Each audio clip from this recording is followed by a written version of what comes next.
Welcome back to the channel. The name of the game today is going to be raised garden beds.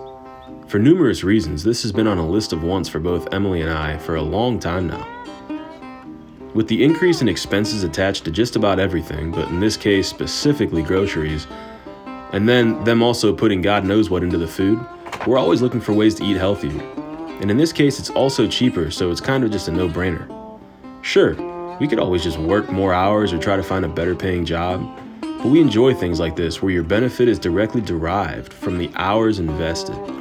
Put simply, good old-fashioned sweat equity. A little disclaimer before we get too deep into the video. I'm not at home, so the microphone may sound a little different in this video versus others that I've made recently. Also, it's an unfortunate fact that the camera was set to slow motion record for a few of the clips. So I sped them back up, and while the video looks mostly normal, the audio does get a little bit wonky in a few spots. Aside from that, grab your favorite snack and a tasty beverage. I suggest popcorn and milk, and get ready for another episode. I'm Ben, and you're watching Breaking and Entering.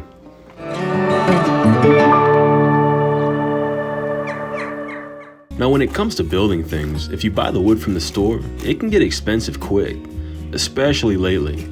And to be honest, the wood you get from most stores these days is absolute junk. I'm not sure what this is attributed to entirely. I've heard they're cutting down trees when they're a lot younger and it causes them to shrink and curve, but who knows? For this project, I was pricing out what it would cost for the wood to build a garden bed, and it was going to be several $100s. Now, I'm not above spending money where it's unavoidable or if it's going to make a big difference in how it turns out, but we're trying to be financially sensible lately. And the whole premise behind this project was to see how cheap I could build this without sacrificing quality. I got this whole stack of pallets and scrap wood from my work for free. And while I did at one point spend money on the screws and nails I'm going to use, for the purposes of this video, I'm going to say they were also free because they're a sunk cost, as in I didn't incur any additional expense for this. There are several places around where I live, and I'm assuming where you live too, that hands out free pallets all the time. You can kind of turn them into whatever you want. All you have to do is go and pick them up. And if you end up getting them and then you're not quite sure what to do with them, they always come in handy for a nice fire. One screw through one of the John Deere tires, I'll be out like $1,400, so I'm pretty particular and meticulous about making sure I pick up everything that drops, and also running a magnet before I pull the John Deere back out.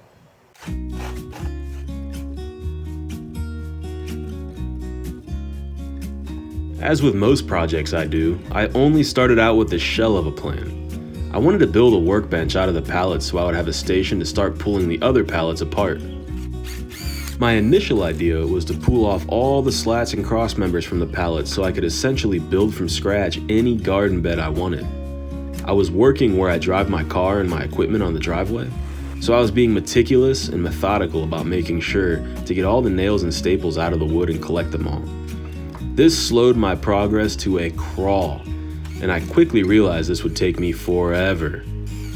So after pulling one pallet apart in about an hour and a half, I decided to call it quits for the day, regroup, and come back after I figured out what I wanted to do. Now, I've never watched anyone else's raised garden beds from pallet videos, and to be honest, I'm not sure if Emily ever has either. But she gave me this idea to just screw already built pallets in whatever formation I wanted to form a garden bed. Sometimes I think I'm the king of overcomplicating things. When she told me that, I just looked at her and I was like, wow. But you know what? Thank God I have her. My wife and I aren't the tallest people in the world, so I had her come out and stand next to the pallets laying down to figure out a comfortable height where she'd be able to reach all the way in. We found that 34 inches was a pretty good height. With that out of the way, all I had to do was take all of the pallets I was going to use for the garden beds and cut them down by 6 inches. They started out being 40 by 48, so simple enough. And by this point in the process, I realized it was so much quicker to just use my Sawzall and use the magnet really well after the fact to make sure I get up all the nails and staples from the driveway. While the Sawzall was quicker, it still took me a good chunk of time to turn the pallets into the right size. I still wasn't sure at this point how many garden beds I wanted to make, and since I didn't have my design finalized, I also didn't know how many I could make with the pallets I had. But I knew I would make at least one. It would need at least 4 pallets to build it, so that's where I started. I'd grab the Sawzall, rip all the nails and staples in the top and bottom of the outermost cross member, measure to 34 inches on both sides, snap the chalk line, push the cross member to 34 inches exactly, resecure it, then cut off the excess from the slats, flip it over and cut off the excess from the slats on the other side. Now, if it were only as quick as simply saying it.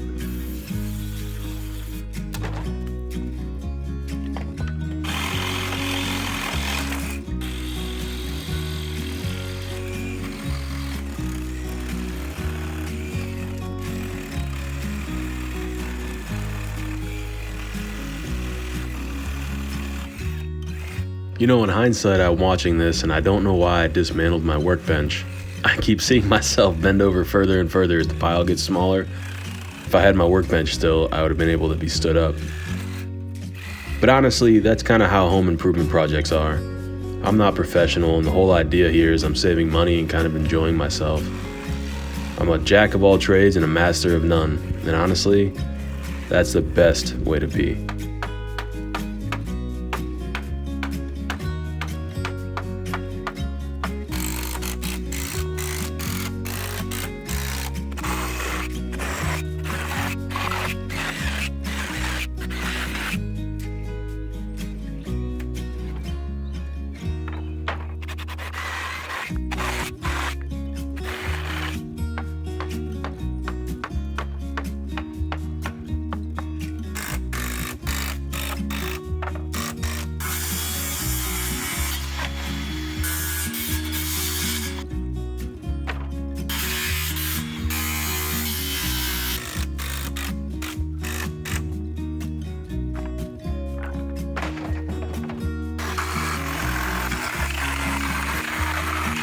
You can never have too many horizontal surfaces, right? And honestly, in the name of being financially sensible, we have not bought a new grill. Emily got this one from her dad a while back, and it's a little charcoal grill. But honestly, if you put some legs underneath it, it's fantastic. So in the back there, a little bit of redneck engineering, putting the pallet on my sawhorses, and away we go. So I know safety is first and foremost important, and you see me in this video doing some questionable things, wearing flip-flops outside with some power tools and a hammer and a crowbar, taking pallets apart. And I've been doing stuff like this for a long time, and I honestly don't recommend anybody does anything they see on this channel. Be smarter than me. I got something in my eye, and the video doesn't show it. I tried to zoom in to show it. I didn't even take a picture because I was kind of in a bit of a mini panic, I guess you would call it. But I went inside, and because we were grilling, Emily was cutting up onions. I went inside to the bathroom and I looked, and there was just a literal chunk of pallet slat on my eye. And every time I blinked, it was on the side. It kept going farther and farther back, and I couldn't get it. So I told Emily, I said, "Emily, please come in here quick." And so she came in, and I was actually really very impressed. She kept her calm. There was no panic at all. The thing that sucked was she had a little bit of onion on her hands, so I got a little bit of that in my eye. But she got it out for me, and you know, it is what it is. So learn from my mistake. Don't make the mistake. I'm very fortunate that nothing serious happened. You see me with some glasses on, but I'll go back to wearing contacts in the next couple of clips. So anyway, crisis averted, I guess.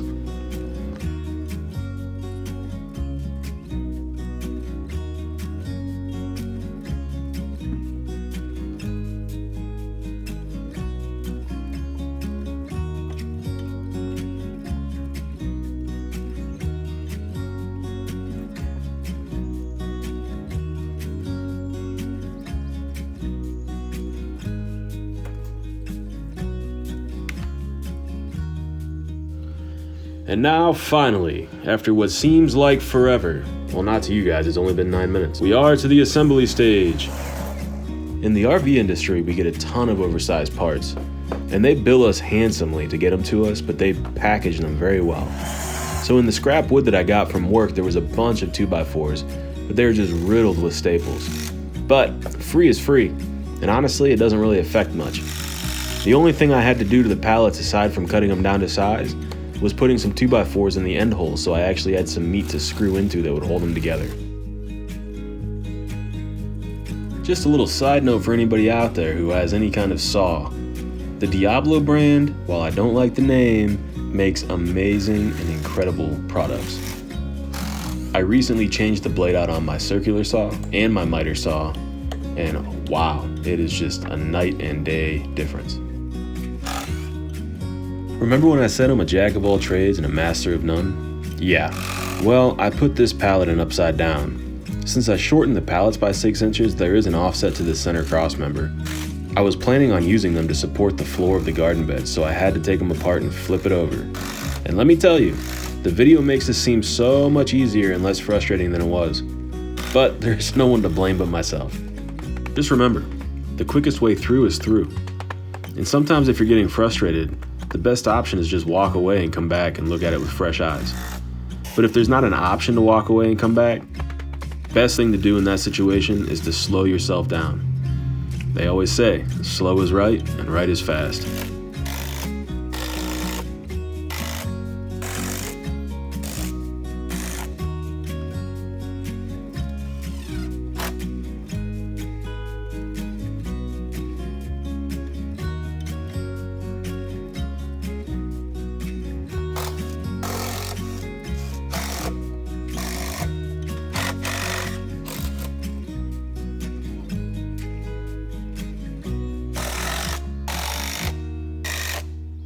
I live in a part of Ohio where you would be hard-pressed to find more than a couple of feet consecutively that are level. So to anchor and level the garden beds, I drove ground contact 2x4s into the ground and the cutouts for the forks in the pallets. The idea here is basically to drive your stake in, level the pallets, screw it into the stake at the mark that is level. It'll hold it level and in the ground. Eventually the beds will be loaded with a ton of weight and it won't matter so much, but I am a fan of doing things the right way. I was always taught anything worth doing is worth doing right the first time. Not to say there aren't going to be mistakes, but basically just be well intentioned. Going kind of hand in hand with driving those 2x4s into the ground, you see me kind of leveling out the ground because I'm on such a hill where I'm at, I had to dig out some of the dirt to let it sit a little bit more flat.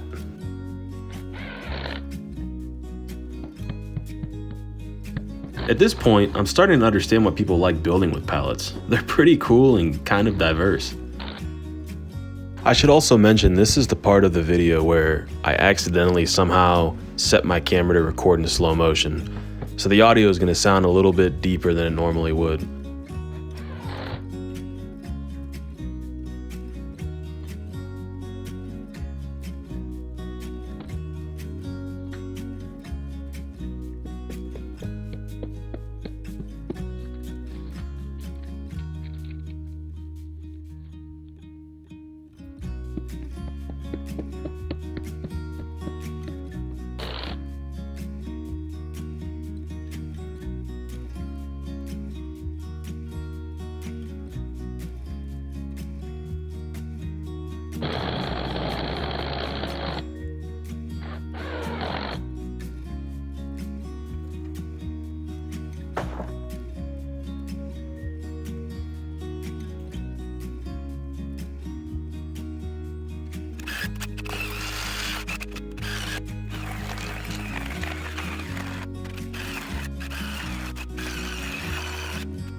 Man, there's just something so satisfying about watching work that you've done happen in a time-lapse state. It didn't obviously go that fast, but I don't know, I just kind of enjoy it.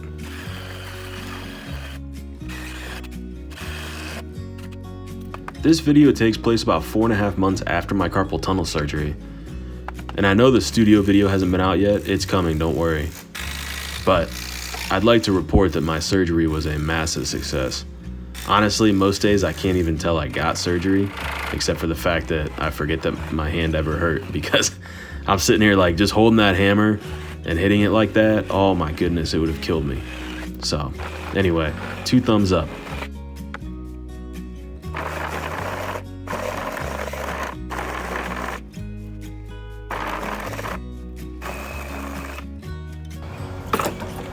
thing just torches batteries.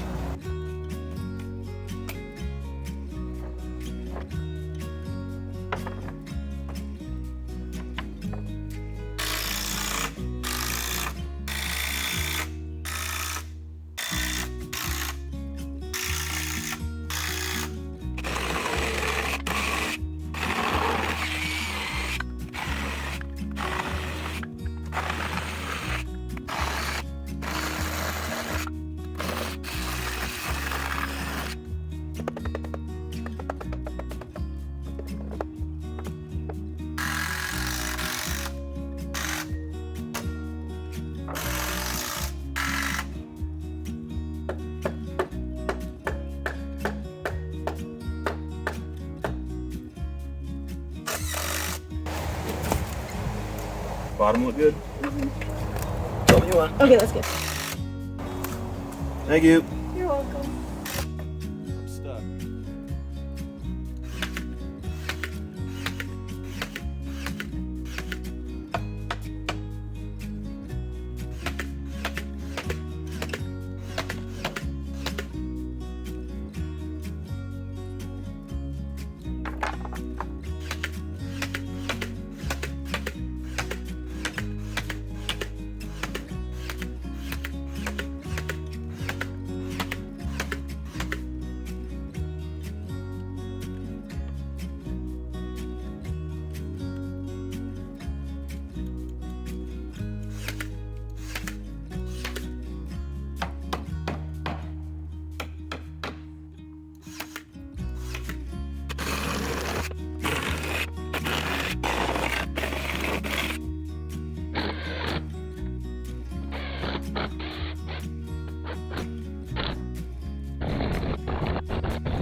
Well guys, I'm gonna leave you here with me cleaning up the driveway. This is the night before my brother's birthday and they were all coming over to have a fire. I had a lot of work to get done. The garden bed is currently done and I'm just gonna break this into 2 videos because I think it's too long. If you guys like the longer videos, let me know because I had this thing and it was sitting at 28 minutes and I still had like another 15 or so to go. And I just figured it would be better to break it into 2 videos. And once we're done, I think I'll probably mix it into either a full, just put the 2 videos together, or maybe mix it down a little tighter. I'm not sure. I just kind of like showing the journey while we're going through it. So anyway, if you made it this far, thank you guys so much for watching. From the bottom of our hearts, I can't believe it. By the time you're watching this, we probably passed 200 subs, which is crazy because I just broke 100 like 2 weeks ago. It's insane. So anyway, we love you guys. Thank you so much for watching. Stay tuned for part 2. It'll be out here very soon. Anyway, much love and God bless. We'll see you guys next week. Thanks.